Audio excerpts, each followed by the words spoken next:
welcome. This is Baruch Nieblum from frum.finance, and this video has been a long time coming. I think this will save everyone a lot of time.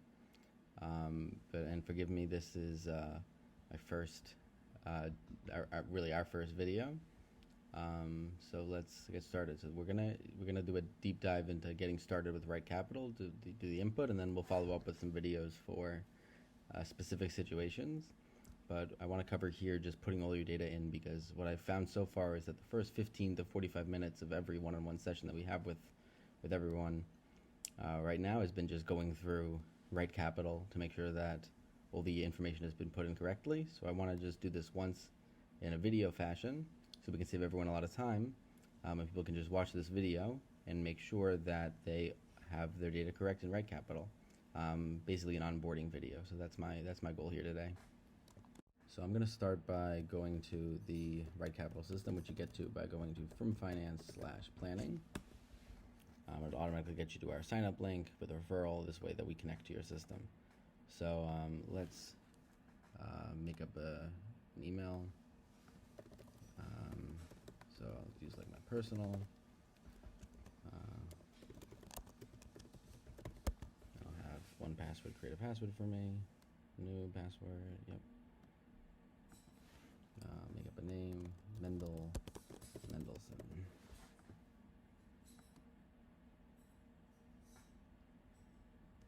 And now we go right in. So let's do a basic situation and start running through it together. So we have, let's choose some ages. So let's choose someone who's, let's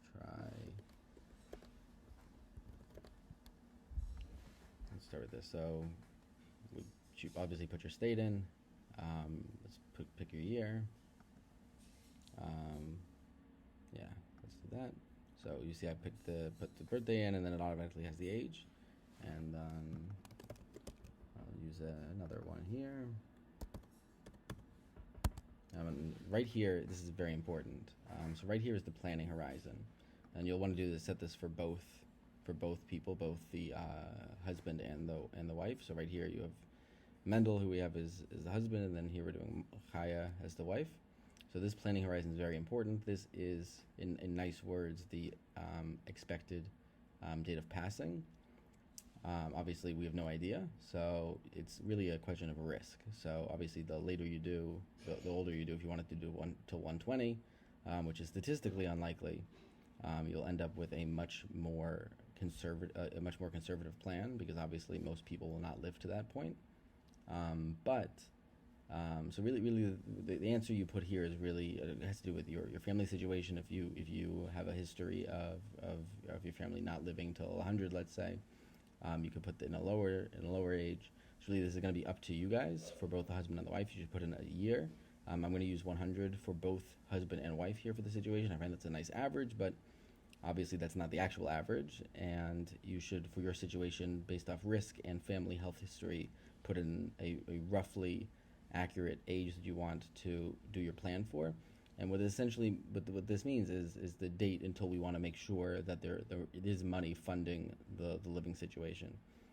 So the later we put it in, the more guaranteed you are that that your investments will be continuing to be fruitful for you until this age that's right here. So 100 is fine if you want to put 80 and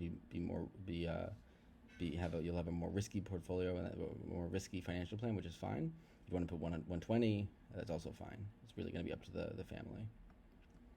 So let's start with this. Yeah, and I would also, at this point, let's add some children here. So I'm just going to put child A. Let's say that they are, so age 25. So let's say we had the first child 3 years ago. Let's do 4 years ago, just for it.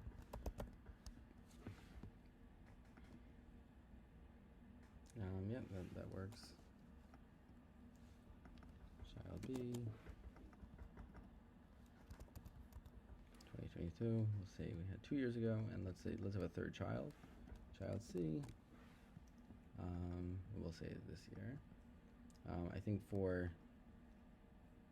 I think A, B, and C might be the easiest way we can do this, so that we can remember who's the oldest. So we have A is the oldest, B is the middle child, and C is the third child, who is a newborn.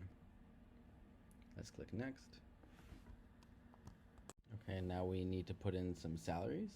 So again, we're just making up data here, but let's do that. So we'll say that he's making $60,000 a year.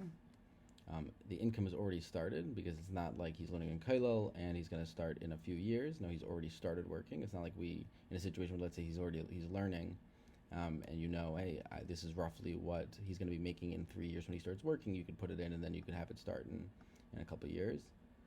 And then ending is going to be his retirement. So whatever the plan, whenever we set the retirement at, and then you could just, the income will end, and then for the annual increase, you could do, if you're in a field where there's not a lot of annual increases, where let's say you are you're a teacher in a school where, let's say, you're less likely to have annual increases, but really it's just about your industry. So some industries have 0, some have 1, some have 3, 2, right? It's just going to be dependent on your industry. I'm going to do 2% for here. And let's say for Chaya, she's making 40,000. Income already starts, ends at retirement, and we'll say that she has 1% annual increase. And neither person is currently receiving Social Security. They are a young couple, and we're going to leave the Social Security alone for later. And we're estimating that it'll you can leave all these as defaults. Where it's going to assume like at 67 you're going to start receiving Social Security, but you can more finely tweak that, and we'll discuss that more in an upcoming video. And we're going to play a lot more with the savings later, because really this is going to be how we tweak to see what we need to be putting away if we're not already doing it. But let's put in some basic situations. So let's say Mendel doesn't put away for a 401k. Let's say Chaya is in a school, so she has a 403b instead of a 401k. So we'll say that this is for Chaya, so she's a teacher in a school. And let's say that the school matches up to 4% of the salary, right? So it's a nice school. So I'm going to put a contribution as 4%. The target is the percent of salary income.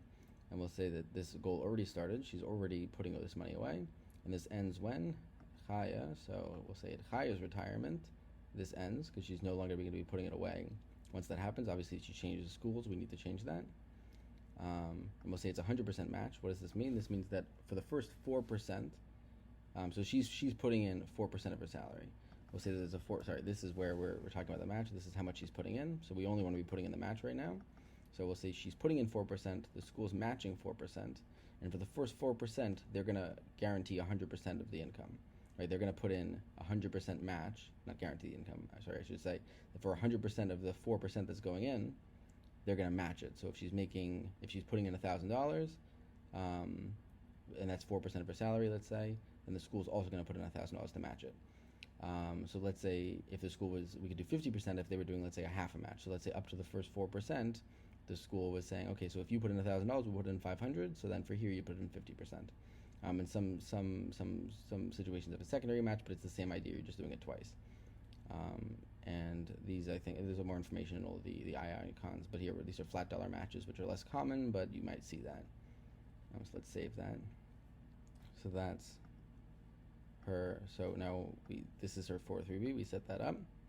Let's delete her 401k, because most people are not going to have a 401k and a 403b unless you're working at 2 different places, or in some other weird situation. Let's say they have not yet started taxable investing, which is fine. So let's say that he's not doing a 401k and she is doing a 403b. That's how we'll start off. And obviously, to make the plan work, we're going to need to do more than this, but this is how we're going to start off as the basic situation. So this is a very important section. This is where I think a lot of people get confused. So the income section, we're talking about what we will make. The savings, we're talking about what we will save. The only section, so those are both future looking. So both income and savings we're talking about what's going to happen. We're not talking about what you've saved previously, and we're not talking about what you've earned previously. We're talking about looking forward. What is that situation going to be? So if you just change jobs, right, the income section is going to talk about the new job. The old job does not matter. Same thing with the savings. If you had an old 401k that you were contributing to, we're not talking about that here in the savings. So now in net worth tab, this is the only tab, and we're going to see this on the next screen also, but this is the only tab in the entire in Olive Right Capital where we're talking about the current situation. Everything else, expenses, goals, savings, income, that's always talking about the future situation. Net worth, we're talking about the current situation. So let's say that currently, let's say we won't have a house yet. We'll add that in later. Let's say we have a bank account. So let's start with that. So normally we would link the account by logging in with the credentials, but I will just add manual accounts for the sake of a demonstration. So I'll say that there is a checking account here. Let's say there's a checking account.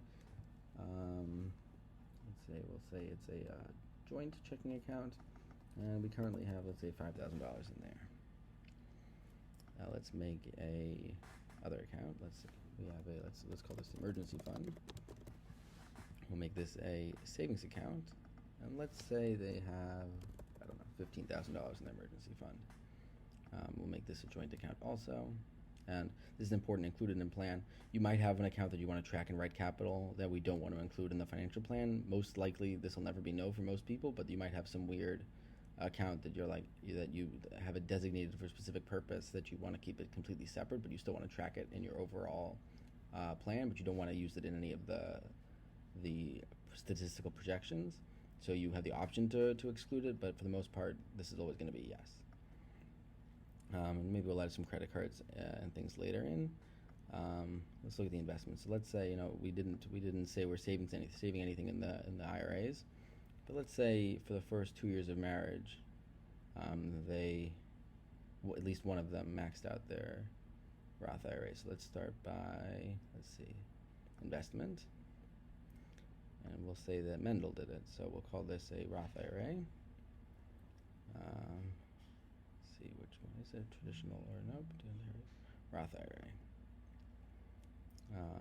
Enter total balance, and we'll say that he did it 2 years back when it was $6,000 a year to max it out. And we'll do the asset allocation as, let's see.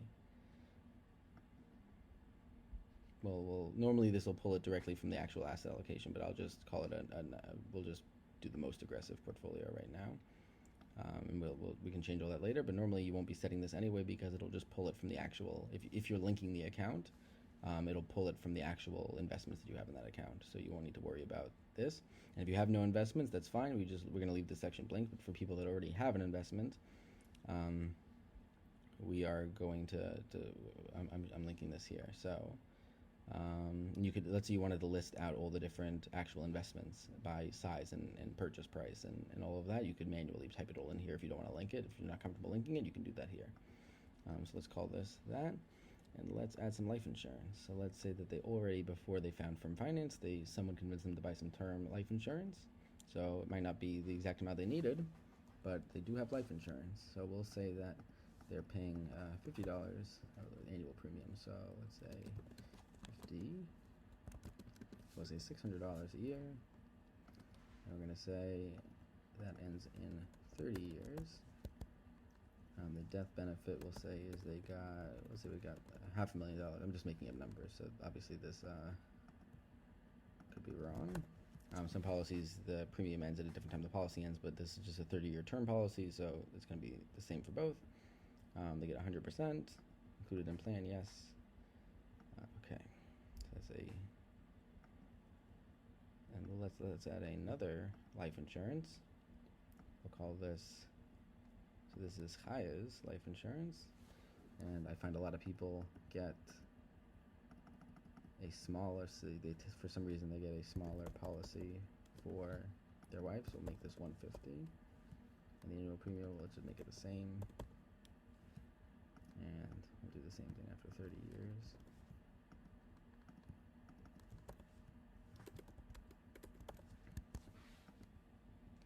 But you might want to, just to be more accurate, you might want to put in calendar years, but especially because most people might have bought it earlier. So let's just, for the sake of this, we'll do calendar years just because that's the more likely situation that people are going to have put this in for. we'll say it's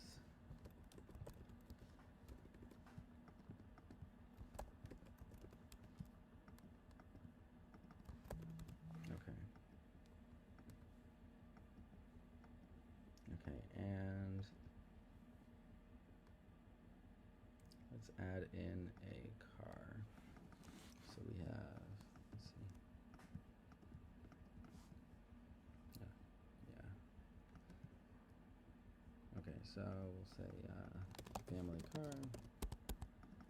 Current value is $10,000.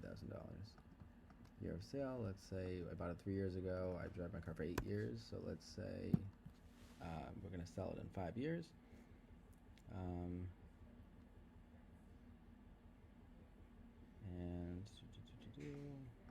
yeah, I think this is fine.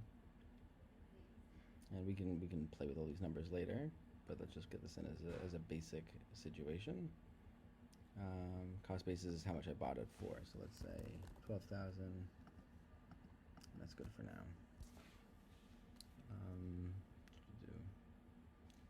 Actually, no. Yeah, so this is the price I'm going to sell it at. So like when I sell this car, it'll be worth $10,000. So it's, let's say I bought it for 18. I'm maybe 3 years into it, and then when I sell this car, it'll be worth $10,000. So that's the value I want the plan to consider it. Why am I doing that? I don't want the plan to. I only want the plan to consider the actual cash value I'm going to have for the car. So in 5 years, the only value I'm getting, let's say the car's worth $15,000 now because I've driven it for 3 years. The only thing I want my plan to consider is the fact that in 5 years I'm going to be getting 10 grand out of it. So the only value that really matters for the financial plan is going to be that $10,000 right there. Obviously, we can model this out in a more complex way where we show depreciation over time, but I think this is going to be the simplest for most people. Okay. Let's leave that there. Okay. Let's say living expenses. So what I'd like people to do is use this detailed worksheet. And there's different, you can add your own categories here. I'm going to be pushing out an update soon where everyone can see a lot of the more community specific categories here, like I'll add Meister and Yom Tov and everything. Right now these are just the defaults. But just so that we are able to help you the most we can, if you fill this out, it's much easier for us to help and see where we might be overspending. Right now, let's just say we're spending $4,000 a month. Obviously, it's going to be very dependent on where you live. If you live in a high cost of living area, you're going to laugh at $4,000 a month. But let's leave that in for now. And taxes, we'll just assume that they are filing jointly and they don't live in an area with a local tax. Which you should do your research if you don't know what that is. If you don't know if you live in an area with a local tax, you should look into it for your area and see if you do. Baltimore, for example, has a local tax, but you'll want to include that there. And average AUM fees are going to be very important. If you're using frum.finance, your AUM fees are going to be 0, and that's obviously preferred. AUM fees are what the financial planners are going to charge you. If you are using a certified financial planner that charges you 1% AUM fee, make sure to include that here because that's going to make a very, very big difference on your financial plan. So let's make sure that that's accurate. Okay. And now we've done all of this. Now we're on to the goals section.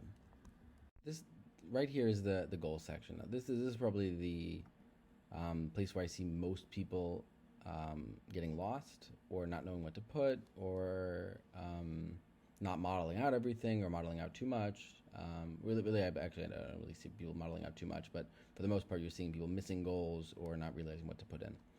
So this right here, this is where we're going to start. So retirement age. So obviously, everyone is going to be different here what their goals are. This is not just when you want to stop working, because a lot of people, when they hit retirement, they don't want to stop working. They a lot of times keep working. So really here, what we're talking about is when do you want to make sure by that you're able to stop working if you have to or if you want to.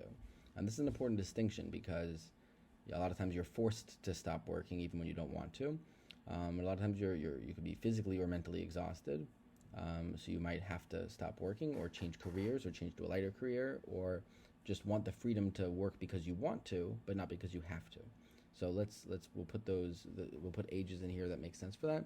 I'm gonna change this to 65, but whether you want that, you could leave it at 67. You can make it 70. You can make it 45. It's really gonna be up to you guys.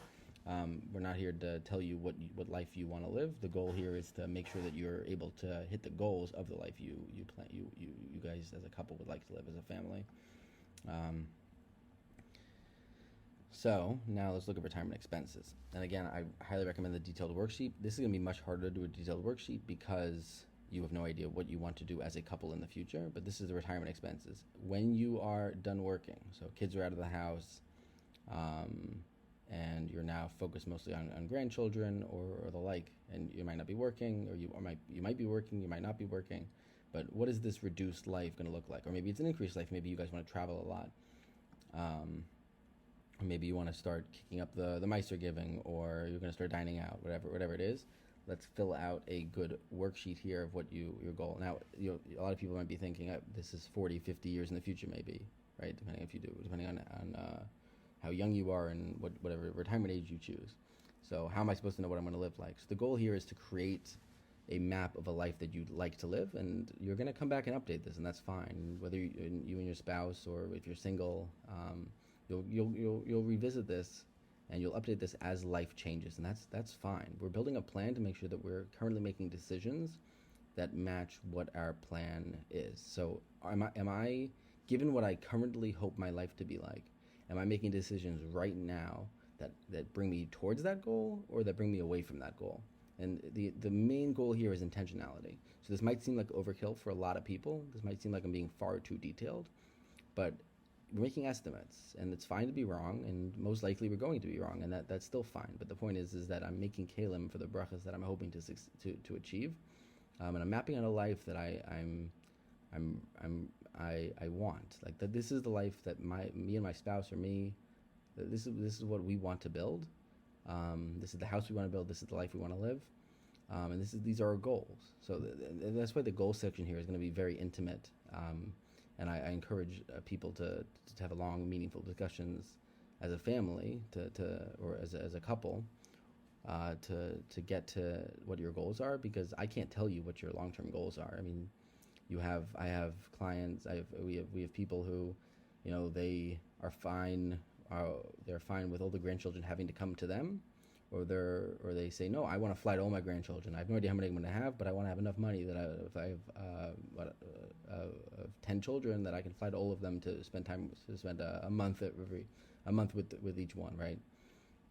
It's your life, but the main goal is that we're mapping out what is the life we're aiming for, so that we can make decisions today that bring us towards that goal. And the only way to do that is by being intentional here and actually sitting down with the numbers. And it's scary because most people don't do this, but by doing it, we're able to make those decisions and do a cost-benefit analysis and make decisions and balance. Do I want this? Do I not want this? Why do I want it? What's the impact of me buying this more expensive car today? So that's why this goal section is so important, and why it might seem like it's worthless to have this discussion about long-term retirement expenses, because how do I know what I want to live like in 40 years? But I strongly encourage you to have that meaningful discussion, and to also revisit it and reconsider it. Like, you might think dining out is silly now, and then in your 30s you might say, you know what, I want to go out to dinner more often. So I'm just going to, for right now, I'm going to leave it as a simple approach, and we'll say, we're going to spend $3,000 a month. Now, obviously, this is whatever your long-term goal is, but we can leave that there. Remember, you're probably not going to have a mortgage at this point, but that'll be part of the financial plan. You're not going to have tuition. You're not going to have mortgages. So this is a very realistic number for a lot of people, but for some people it's $2,000 a month. For some people it's $10,000 a month. And again, both are fine. Make sure that this is inflation adjusted. That's an important caveat. All the numbers we're talking about in everything is always going to be ignoring inflation, and Right Capital is going to do it automatically as long as you keep marking everything as inflation adjusted. It's going to make sure that you are accounting for inflation. It's going to automatically account for inflation for you, so you do not have to. Every single part of the program, you should think about it in today's dollars, and the system will automatically make sure that you have the right amount of money in that year. Obviously, with inflation estimations. Obviously, we don't know exactly what inflation is going to be, but we can make educated guesses. So, annual retirement health costs. So, in retirement, and these are just national averages, and that's fine. But and I wouldn't touch this section, but I just want to show you to guys. So, basically, in retirement, what do I think the health costs are going to be? If you don't have any history of in your family of any specific health reasons as to why you think this cost might be different, I would just leave it as the national average. But many people might have a family history that they might want to change this, or maybe have it go up or down depending on their situation, or basically their risk, how risky they want to keep their portfolio. But for this financial plan, we're going to leave it that both of them are going to start getting this retirement health cost that's going to kick in after they retire. So assuming that until retirement, they're going to have their employer pay for their health insurance. Now we head over to long-term care costs. And again, this is a very intimate and personal discussion for a family to have, or for someone to think introspectively about. But to think, and again, this is very hard. And the question I get a lot is, well, how am I supposed to know what it was going to be like then? Well, you don't. But if you don't make the decisions now, and you don't make the plan for it, it's much harder at the end of the plan when you're actually deciding, do I move into a nursing home or do I get in-home care? At that point, the money's not going to magically appear, right? You need to make the plan now to get there. So the default is 2 years of plan of in-home care, and it's going to be up to you guys to look at the national averages or maybe do your own research to decide how much you want to have. You have three basic options for long-term care costs. So this is basically the last 2 years of life, or the last however many years of life you'd like to make sure that you have care.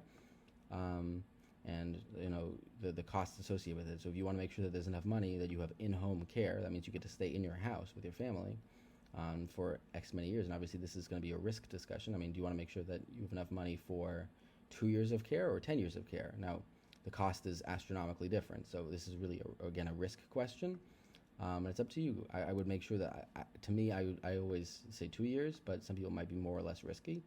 And I think in-home care is what a lot of people want, but you should definitely look into other options. Some people are, let's say, more social and wouldn't want to be in their home. They'd rather have the assisted living situation. Some people might want to move to Eretz Yisrael, where you hope that, you might be relying on, I'd be hesitant to rely that in 40 years it's the same healthcare system, but some people move to Eretz Yisrael and say, they have free healthcare, so I'll just move there. If you're in your 20s, that might be a bit of a gamble, but it's up to, obviously, all of this has to do with you can have a long discussion with your frum.finance coach, or you can do your own research. But the main goal is to make decisions here that model what you're hoping to have happen, or what you're hoping to have. Obviously you're not hoping to have 2 years of in-home care, but the goal is to have a plan that at least if I need it, the money is there for this situation. So that's our goal. What do we want to make sure our cushion is that's here? So that's what we're building out. Okay, so now let's put in some more goals. Let's start with, I guess, since these college goals are already here, I'm going to change them. So let's go child A's. I'm going to call this child A's yeshiva. We'll say that this goes from age 18 to 21, sure, and instead of national average, let's just put in whatever for my community is. And you should do research, ask your friends, and see in my community, because different communities can be very different. The ages are going to be very different. What is yeshiva? What do I want to save up for? And again, until this point, we're assuming that your day for this financial plan, I'm not going to include daycare costs. Maybe you're in an area where there's vouchers. Maybe you're in an area where you're teaching, so you get a discount.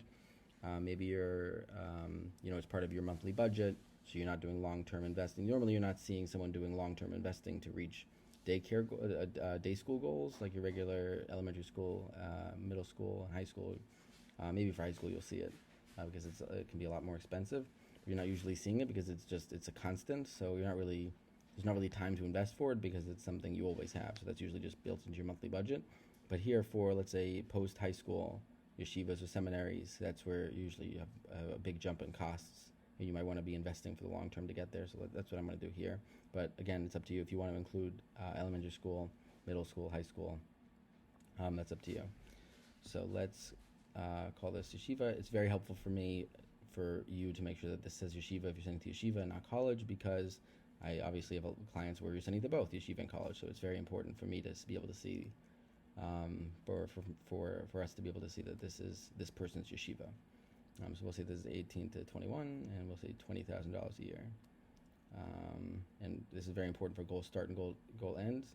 For these goals, and this goes for this whole page, but we're talking about The goal is when you're spending the money, not when you're saving the money. We'll talk about the savings in the savings tab, right? In the goals tab, we're talking about when the goal is. So we're talking about for child A's yeshiva is for child A is going to be spending it from 18 to 21.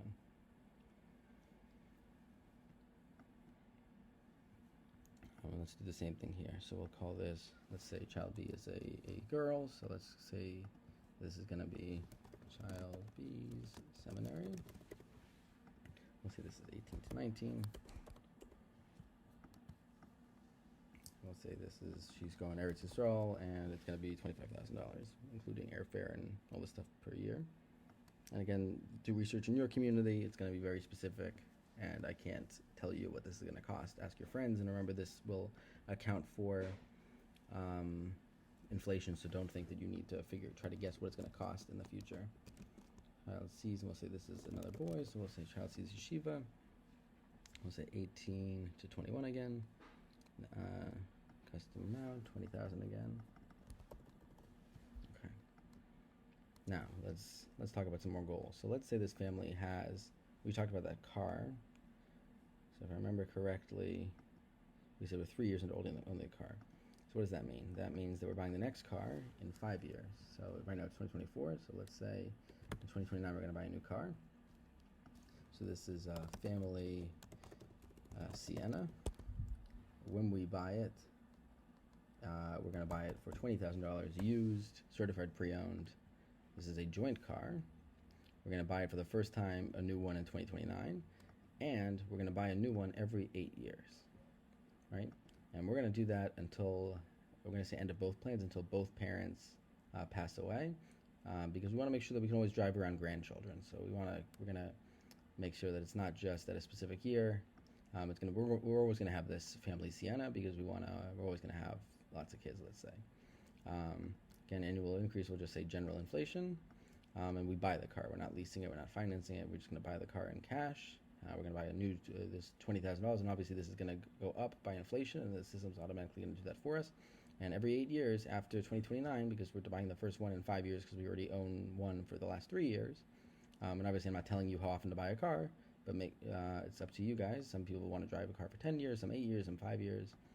But for this family, we're going to say that they're going to buy a new one every 8 years. Okay. Let's see what other goals we're looking for. Let's say vacation.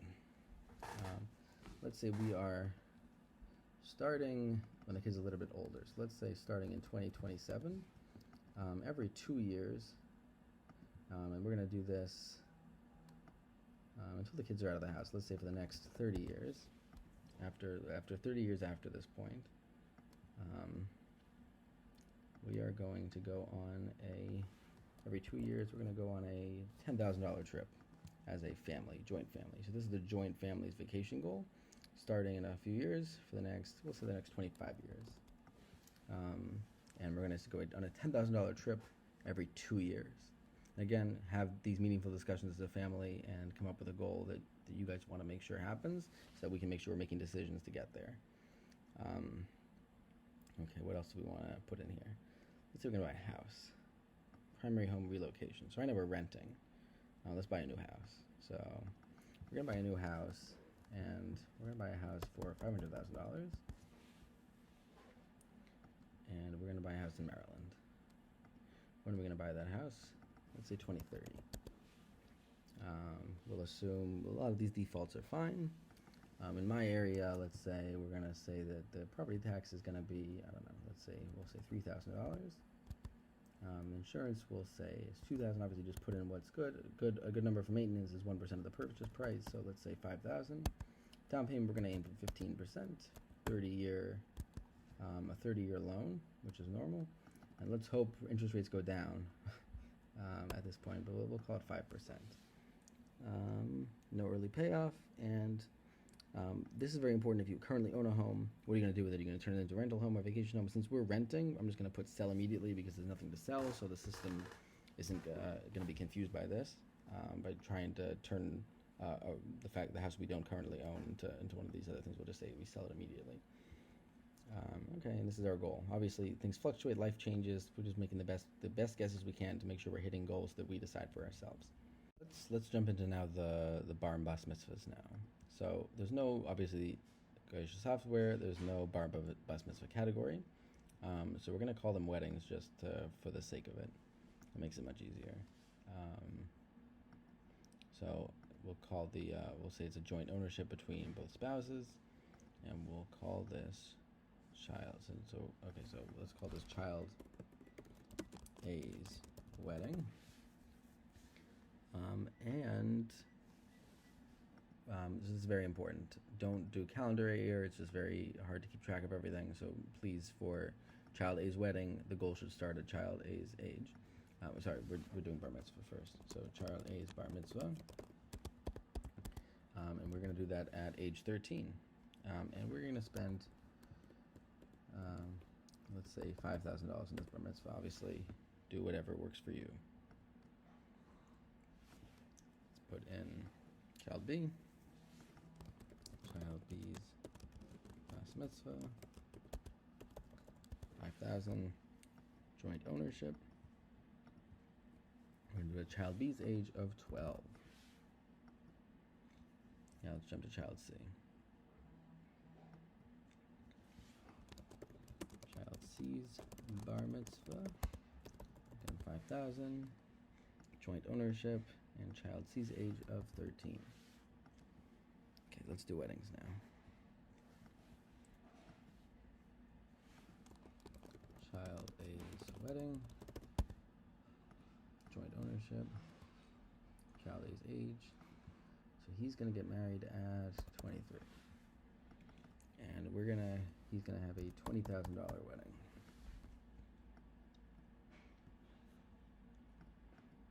And now we'll do child B's wedding, joint ownership, child B's age at 21. And we're going to spend $20,000 on all these weddings.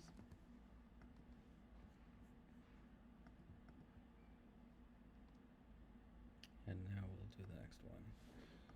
Child C's wedding, $20,000, joint ownership, child C's age, 23. Okay, again, as you have more children, as life changes, if for some reason you think a child's going to get married later, earlier, just put that in, and that's fine. So we got lots of goals here. Let's add another goal. What's another one? Let's add Meiser, right? That's something we want to be doing. So let's do a gift, charitable gift. Okay, let's do this. We'll say there's a joint. So family Meiser. And we don't want to give a dollar amount. We want to give a percent of income. So let's say that 10% of our income, joint.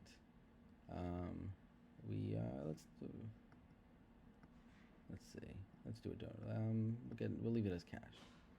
And we're going to start that now in 2024. And we're doing this every 1 year, and this ends at the very end. So basically, as long as we're alive, starting right now, until end of both plans, which is a nice way of saying until both people pass away, every single year, we are going to be giving away 10% of our income, and we're going to call that family Meiser.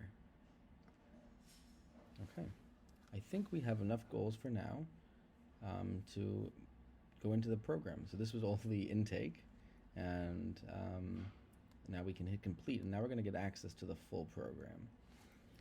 So now we get access to a lot of new tabs. By default, I have it set that a lot of the tabs are hidden because I don't want to overwhelm anyone. So that's what we see here. We see a skimmed down set of features. But that is good because we can slowly go through things. And if anyone is going through this and just wants all the menu items, just send me a message and ask anyone at frum.finance and just say, hey, I'd like the expert mode. I want all the features of Right Capital, but I've intentionally skimmed it down. Features that I found were confusing to people, I took them out. And I think that makes a lot of sense.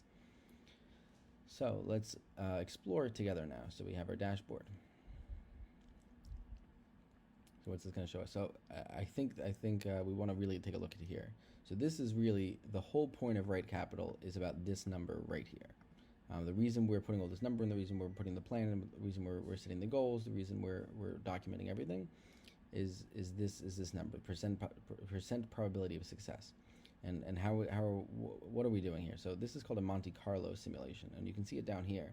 But this is showing thousands of scenarios: when the market crashes, when the market goes up, different possibilities, and what it does is it runs them all simultaneously, and then shows you, based off all the possible scenarios, whether the market crashes today, whether it crashes tomorrow, whether it crashes in a year from now, and based off all the potential spread of different investment gains and goals, and what if I needed the money this year, but this is the year that like the bar mitzvah year or the house purchase year is when the market crashed.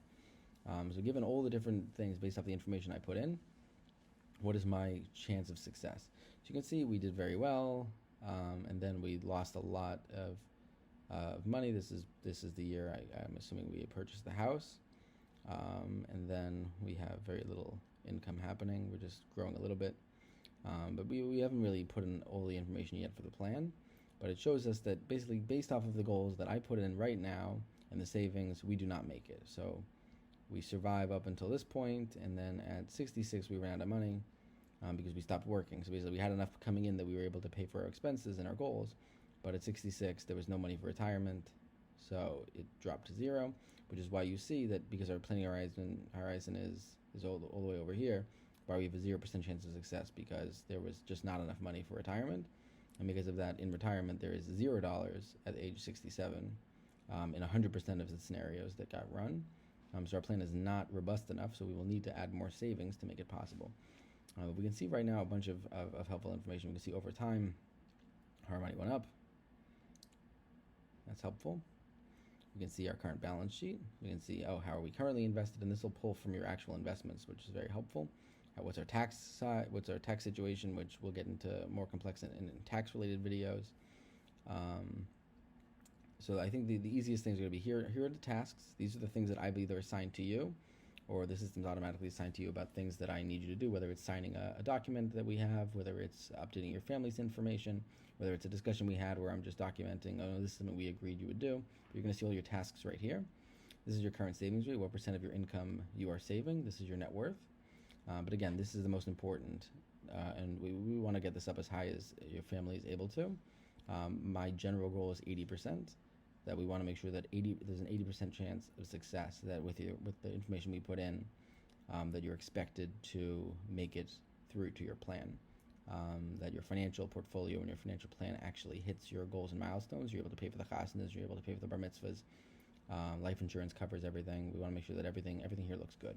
So that this 0%, we need to work on this plan, and we're going to do that in this video or in subsequent videos. We're going to refine it. We're going to get this 0% up.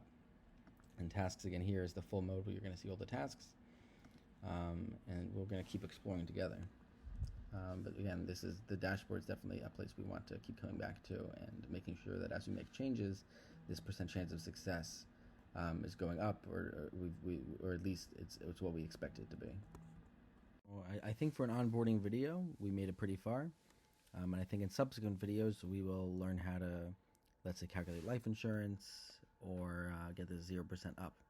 I'll make more targeted videos for different sections, but I think now we've got enough information in that if you were to schedule a meeting, we would be able to dive into these topics together, and we wouldn't be spending the 45 minutes that this video took to watch.